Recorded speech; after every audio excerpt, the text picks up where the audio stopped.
Travis Leamons, your host, back again for another exciting episode of City Pulse. On deck, we have Houston's BARC getting some love from a pet nonprofit, while another nonprofit helps save an art house theater. But our top story is a first for Houston, and that's a level 1 trauma center as part of a $1 billion expansion of the LBJ hospital.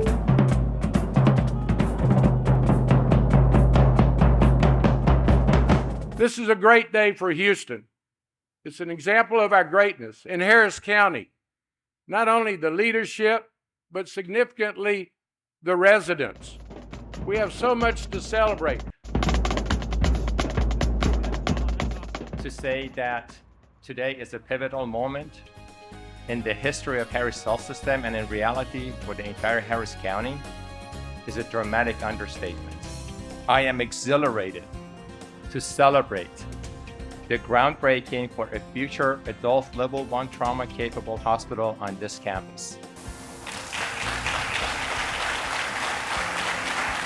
Today is the start of the fulfillment of our promises that were made by Harris Health System to our community, to our patients, to our employees, and medical staff. I'm so excited about a metro proposal, micro transit, where they're going to have electric vehicles that look like a fancy golf cart working this campus. This is a pretty significant sized campus for the workers and the residents. The dream would be curb-to-curb service. Go into Kashmir and give someone a ride. We're doing it in 3rd Ward successfully. So there's so many things that this gives us an opportunity to serve. Thank you so much. I'm better than when I got here. Let's go to work. Thank y'all. Are any of you out there interested in residential or commercial investments? Well, the City of Houston has a program just for you. TIRZ, short for Tax Increment Reinvestment Zone. These are different zones located all over our city. Recently, Mayor Pro Tem Martha Cassack Tatum's district, District K, had its monthly TIRZ meeting. Check out why these are so important.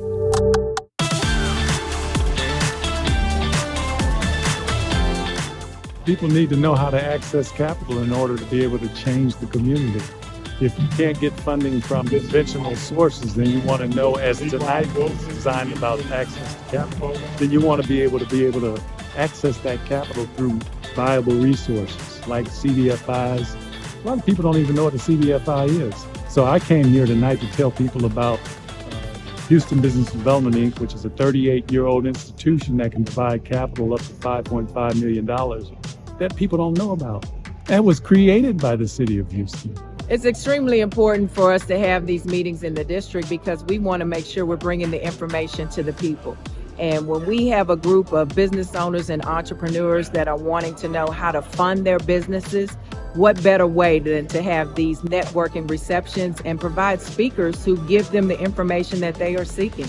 At the Fountain of Praise, we are viable partners with the community. So participation in TIRZ, participation in the homeowners groups is very, very critical. Pastor Wright has always established this as a place and as a gathering and meeting place. So for us, it's part of who we are and what we do. Recently, the River Oaks Theater opened its doors for Oscar-nominated filmmaker Richard Linklater and invited guests to sneak a peek at the renovations being done to improve the last remaining art house film venue in Houston. Those in attendance included members of the Friends of the River Oaks Theater nonprofit, philanthropist Phoebe Tudor, and former Mayor Sylvester Turner. Both spoke glowingly about the efforts to preserve a theater that has been threatened by property owners. Before being toasted, Richard Linklater talked about his attempts in saving River Oaks. There were some scary, dark days there. Yeah, I think everyone remembers, but it's just this whole thing is just a reminder that when Houstonians get together and put their mind together, it's such a citywide effort from so many angles. I remember being on the phone, I remember talking to Wes Anderson. He was in Europe at the time. He was like, "Hey, can we buy it?" I was like, "Yeah, we're working on that. That's one way. Okay, that doesn't work. Okay, what are we gonna do?" But we're just so happy, so happy. It's just so exciting to be here. You're just doing a great job. Yeah, it feels like it's so close.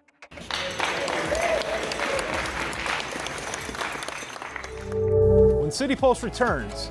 Pet adoptions, green bins, and grounded in clay. You'll see what I mean after the break.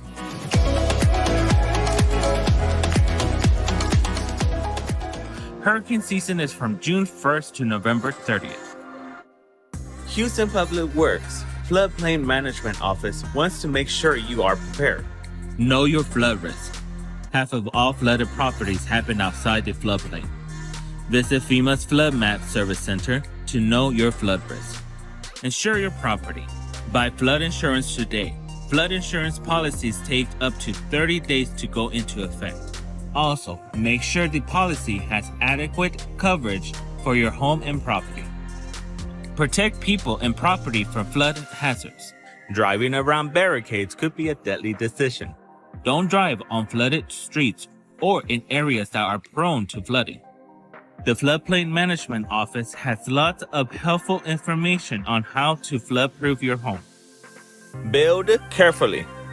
If you're building in the floodplain, find out what permits are required at HoustonPermittingCenter.org. Be aware of special repair and improvement rules for homes in the floodplain. For more floodplain tips, visit our website or give us a call.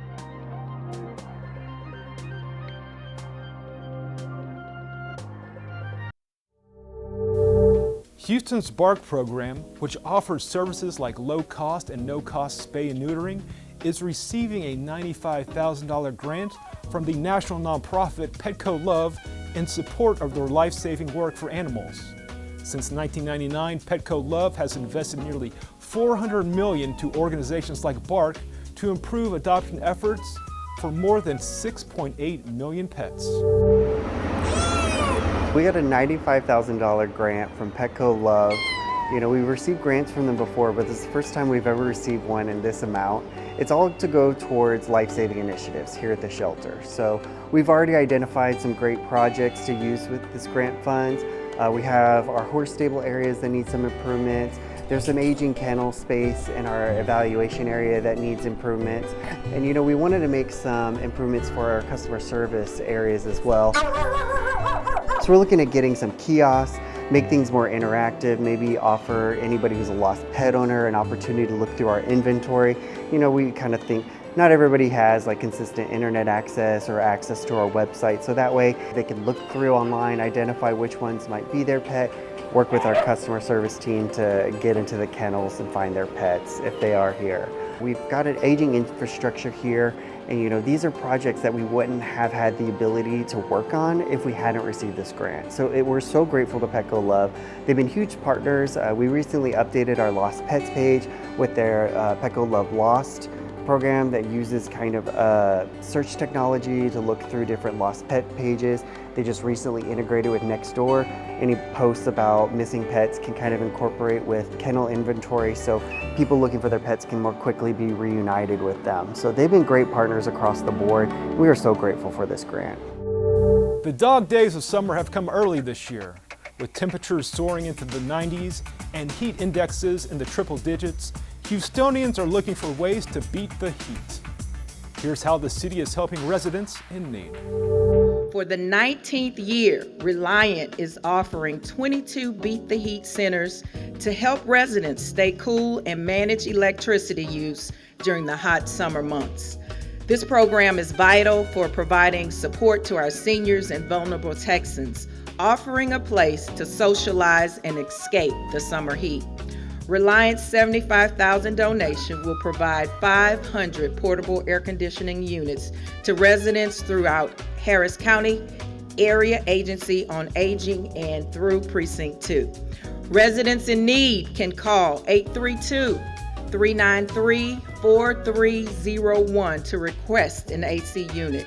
Information on Reliant's bill payment assistance and flexible payment options for qualified customers will also be available.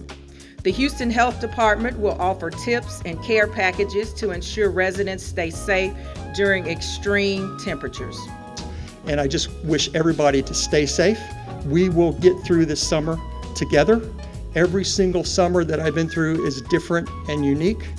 And I can assure you, the elected officials that we have, the business leaders that we have, the community leaders that we have, We will work together with them to get through this summer together. Can plastic forks and spoons be recycled?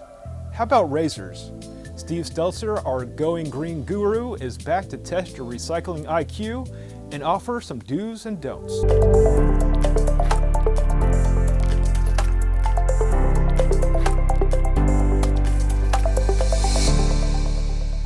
Okay, well let's talk about recycling. What can I do to be recycling properly? The first thing is get your head in the game and figure out what's recyclable and what's not, okay? We in America seem to have kind of a tough time. We have things that can go in the bin and things that we don't recycle and should not go in the bin.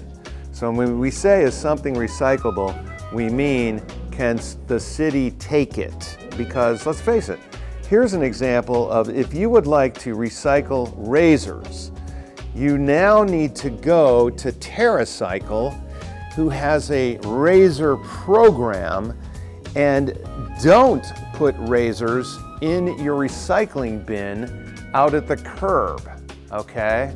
So first off, let's go to solid waste. Here's the website right there. Maybe we can have that in the presentation so that somebody find out what's recyclable and then just recycle what is gonna be taken. That is so important. Otherwise, what we're doing is we're wish cycling, okay? Get that? That's a term out there. It's called wish cycling. Means, yeah, I wish this was recyclable. I wish everything was recyclable. I would just like everything to be recyclable. Well, you're just wishing. You're wishing on a star. So find out what's recyclable and then recycle that. Now, does everything need to be perfectly clean? Okay, it needs to be clean enough. All right. And let's see, all plastics, here's a myth, all plastics can be recycled. No, they can't. Only most plastics. So find out which ones are not recyclable and then don't recycle those. And it takes a little bit of information gathering to find out which ones are. Okay, typically 1 through 7 are recyclable, except a lot of times number 6s are not. Styrofoam is not. Nobody's taking styrofoam unless you go to a specific place where you know that they have some kind of styrofoam densifier and they can actually take styrofoam. Let me just tell you, there's only about 2 in the entire city of Houston. So if you want to recycle everything, you're going to have to put some work into it. Do you feel that a house makes a home? Or is your sense of home the city where you live? Wherever you feel grounded, that is home.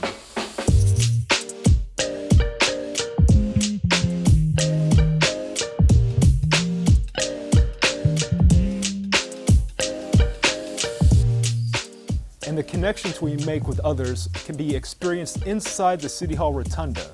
The Mayor's Office of Cultural Affairs is showcasing a series of exhibits with home as its central theme. Now on display is Grounded in Clay, Rooted in Community. The 31 ceramics are from artists with Third Coast Clay, located at Independence Heights. Each piece emphasizes Houston's diversity and creativity. Clay is pliable until strengthened by heat and fire, much like our city has through heavy rains, strong winds, flooding, and drought, just to name a few. Residents and visitors to City Hall are encouraged to share photos and thoughts of the exhibit.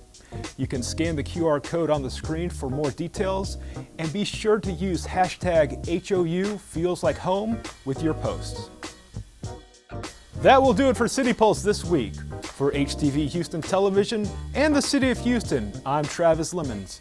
Until next time, do better and be kind.